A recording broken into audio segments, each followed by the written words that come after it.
صباح الخير. فيديو اليوم رح يكون فيديو رمضاني بحت.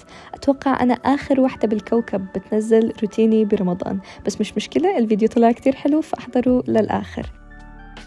إذا ما كنتوا بتعرفوا أنا وأخيرا زبطت نظام نومي، فصرت فيق بدون ألارم. تخيلوا هون أول ما فتحت عيوني طبعا قمت فتحت البرادي لحتى يبلش يفوت شوية ضوء على الغرفة، لأنه أنا طوال ما في ضوء بالغرفة أنا عندي استعداد إني أرجع نام وكمل نومي 24 ساعة.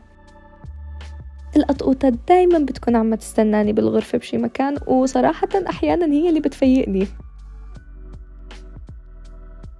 فوت على الحمام لأنه الواحد دايما لازم يبلش يومه بأنه يفرش أسنانه، يغسل وجهه، يتوضى، هيك الواحد بيقدر أنه يصحصح أكتر الشيء. ويا جماعة برمضان فرشوا أسنانكم.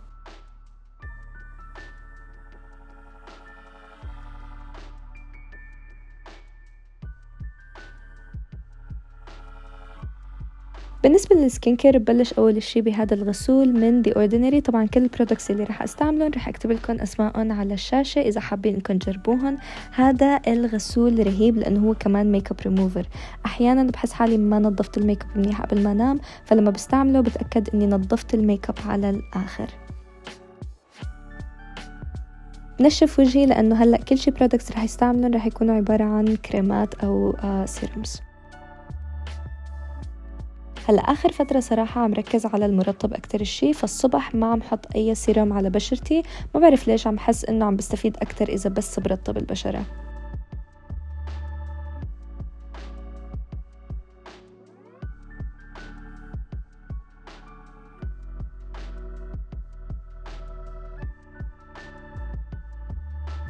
بعد هيك عم بستعمل هذا السيروم للرموش وللحواجب، رح اكتب لكم كمان اسمه لانه صراحة كتير منيح وشفت كتير ناس استفادت عليه. انا لسه اللي عم بستعمله يمكن اسبوعين 3، فلسه ما شفت نتيجة.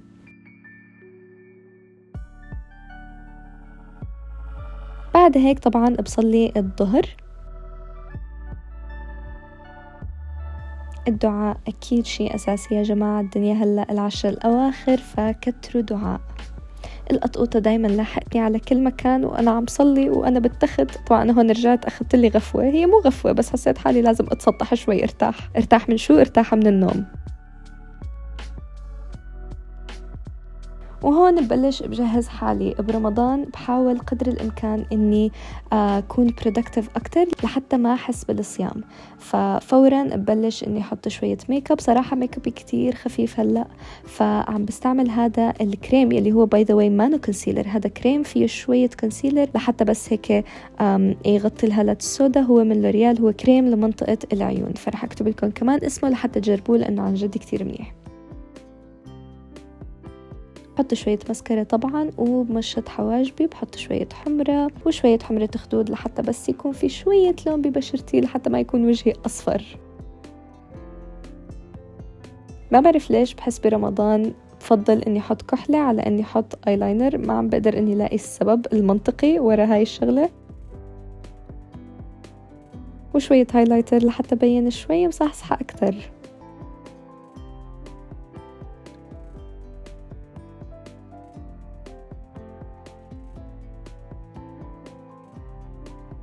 وبعدها بروح برتب تختي. والقطة مبين انها اختفت باي ذا واي هون. هذا ما كان ترانزيشن، بس هي نطت وانا كنت مغطية الكاميرا. والله عن جد القطة ما اختفت. عادة ترتيب التخت صراحة عادة كتير اساسية بحياة البني ادم، فحاولوا تتعودوا انكم ترتبوا تختكم الصبح. بعد هيك بطلع الاوتفيت يلي بدي البسه. هلا الجو بلش يدفع عنا شوي، فما عم بلبس ثياب كتير سميكة.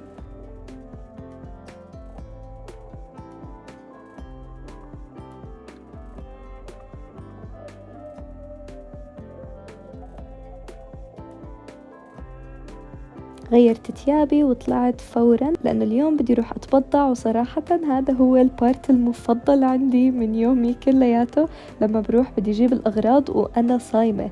ما بعرف ليش، إذا كنت صايمة وفتت على السوبر ماركت عندي استعداد إني أشتري السوبر ماركت كلياته، فعادة بقضي بالسوبر ماركت أكتر من 3 ساعات وأنا بس عم حاول إني نقي الأشياء اللي أنا عن جد بحاجتها وما أخذ كل شيء تاني أنا مشتهيته بالرغم انه انا 1,000,000% ما رح اكل 3/4 الاشياء اللي رح اجيبها. فهون كنت عم حاول اني نقي الخبز. باي ذا واي اخذت الاثنين لانه ما عرفت اي واحد نقي. جبت اندومي طبعا، هذا بارت كتير رئيسي. جبت هون بهارات للبطاطا لانه البطاطا اذا ما بتحطوا لها بهارات صح ما بتكون طيبة.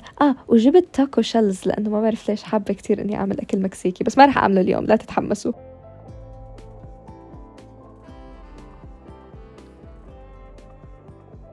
هون حبيت اني اعمل لكم لقطة سينمائية مثل ما انكم شايفين، بس ما كتير زبطت معي، كنت خايفة حدا يتفرج علي.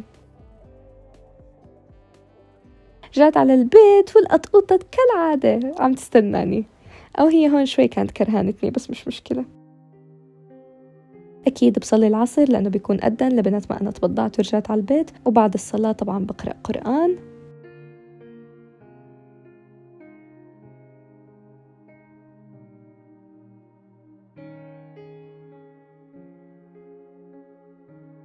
وبحاول إني أدرس. طبعا أنا هلأ عم بتخرج سون، فلازم ركز على دراستي لأنه عنا امتحانات وزارية، فبحاول إني أدرس وأنا صايمة. عادة صراحة ما كتير بكون مركزة، بس إذا ما درست بحس حالي كتير عم ضيع وقت، فأنا بحاول قدر الإمكان وبقول يلا قد ما فاتت معلومات بدماغي كل ما كان أحسن. على الأقل بكون اختصرت على حالي شوية دراسة، لأنه بعد الإفطار بيكون الواحد كتير نعسان. بس لخلص دراستي هون بحس حالي أنجزت شي، فبقدر إني روح أقعد شوي على موبايلي وأتسلى. فبهذا الوقت بقعد شوي على الإنستغرام وعلى التيك توك. وخلوني أحكي لكم سر، عادة بهذا الوقت بكون عم بحضر تيك توكات أبو جوليا لأنه دايما بيطلع لي على التيك توك برمضان. نفسي أعرف هذا البني آدم ليش دايما الأكل معه بيزبط.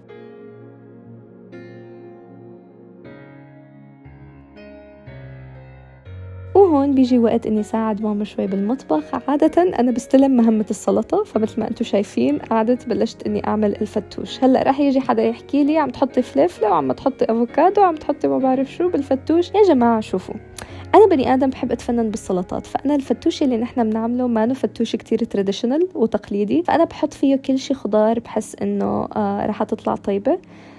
فما تدققوا كتير بليز، معلش مرقولي إياها على الأقل بتكون طيبة. أحيانا بضيف فطر باي ذا واي، مو كل الناس بتحب الفطر بالسلطات بس صراحة كتير طيب. وإيه فطر ناي تخيلوا. وهون ضفت فجل، الفجل كتير طيب بالسلطة. anyway حطيت سماق، نعناع يابس، وطبعا الخبز المحمص ودبس رمان من فوق. ما تحركوا السلطة قبل ما يقدن لأنه على الأغلب رح تشتش، فتركوها على جنب وبتحركوها بس لا تبلشوا أكل. بلش ترتيب الطاولة. برتب الطاولة أنا بكير شوي لحتى أخلص كل شي من طريقي وأقدر ساعد ماما. وهذا كان شكل الطاولة النهائي. هون بلشنا ناكل. ماما موجودة على الطرف الثاني من الطاولة، فأنتوا فعليا هلأ حاطتكن محل ما ماما المفروض تكون قاعدة.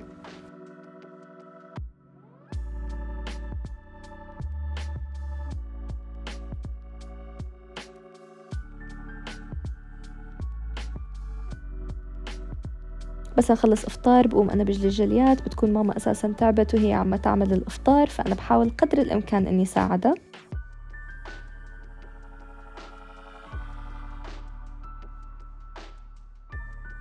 وببلش بعمل القهوة. أنا من جديد صرت أشرب قهوة تركية. تخيلوا أنا حاسة حالي خلص صرت ناضجة وكبيرة وصرت أشرب قهوة مع الكبار، تخيلوا.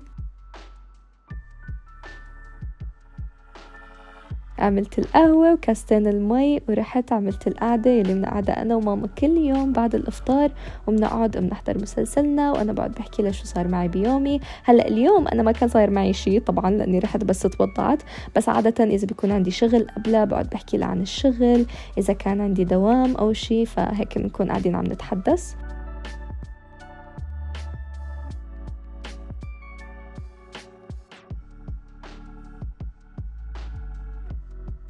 بعد أكلنا القطايف لأنه التحلاية شي كتير أساسي. شوفوا ما أحلى شكلهم، هذا اللي أنا عملتهم.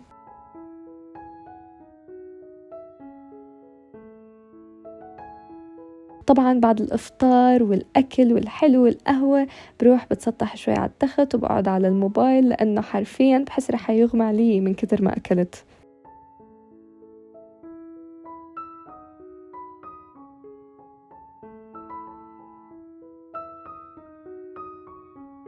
بقوم بشغل الضوء وبصحصح شوي لأنه لازم أدرس. هلأ هاي الدراسة اللي بتيجي بعد الإفطار يلي بحس فيها حالي يعني يمكن قبل الإفطار كنت مركزة أكتر من ما أنا مركزة حاليا، بس مثل ما قلت لكم لازم حس حالي إني أنا أنجزت شي بنهاري، خاصة إنه الواحد برمضان ممكن يكون يقضيها هيك متسطح ونايم وكسول أكتر، فأنا بحب هيك حسس حالي إني أنا أنجزت شي.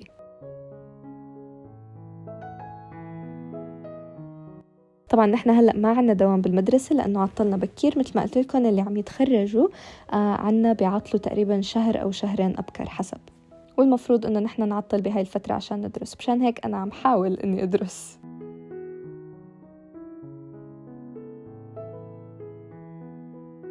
وهيك بيكون إجا وقت السحور. تخيلوا كيف مرق الوقت بهاي السرعة. أنا عارفة ماما هون كانت عملت لي صحن فواكه لأنه أنا من الناس اللي أبدا ما باكل فواكه، فمشان تشجعني على الأكل بتزين لي الصحن. تخيلوا ماما ما ألطفها إنه بتاخد وقت من يومها لحتى تزين لي صحن فواكه مشان أنا آكل. والقطة طبعا ما بتتركني بحالي، لازم تكون قاعدة بحضني. بشرب مي وأنا هون صراحة بكون فرطت من النعس. هون كنت عم باكل تمر، على فكرة أنا ما بحب التمر، أنا باكله بس برمضان لأنه ما بعرف رمضان بحسه غير مع التمر.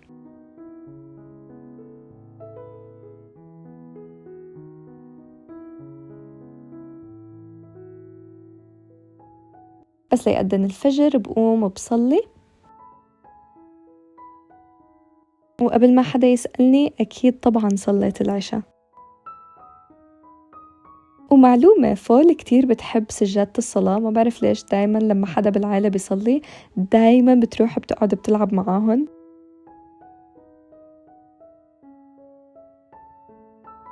وأكيد بكون فرطت من النعس فبروح بشيل الميك اب. وأعطيكم معلومة صغيرة، ما دايما بشيل الميك اب وهذا غلط كتير كبير، فما تناموا بالميك اب يا جماعة، ما تكونوا مثلي.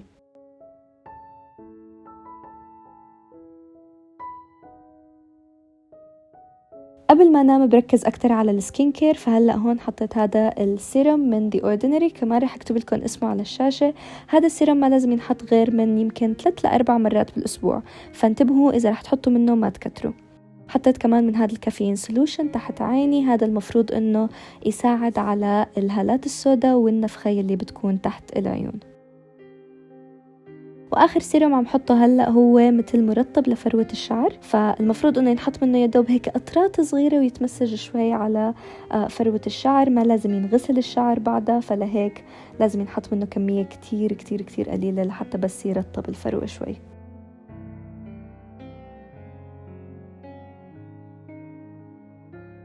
وبس هيك بكون فرطت من النعس وجهزت حالي لاني فوت نام. باي ذا واي ما ورجيتكم الغرفة وكيف زينتها لرمضان، فهاي هي الزينة. شوفوا ما أحلى الغرفة، عن جد الإضاءة اللي بحطها بتكون كتير كتير حلوة. وبس بروح بطفي كل الأضوية اللي موزعتها على الغرفة، بطفي الشمع لأنه انتبهوا تناموا وفي شمع شغال بالغرفة. سمعت كتير قصص بتخوف عن هذا الموضوع، فأنا شوي عندي فوبيا من هاي الشغلة. طفوا كل شي شمع قبل ما تناموا.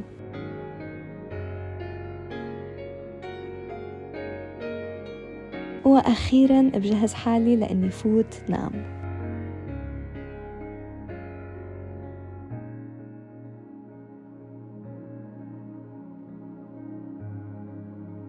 طفت الأضوية اللي فوق راسي، وشايفين هاي الشمعة اللي جوا الفانوس، هاي مو شمعة حقيقية، هاي شمعة إلكترونية، فبقدر إني أتركها شغالة. وبس هيك بيكون خلص نومي. تصبحوا على خير.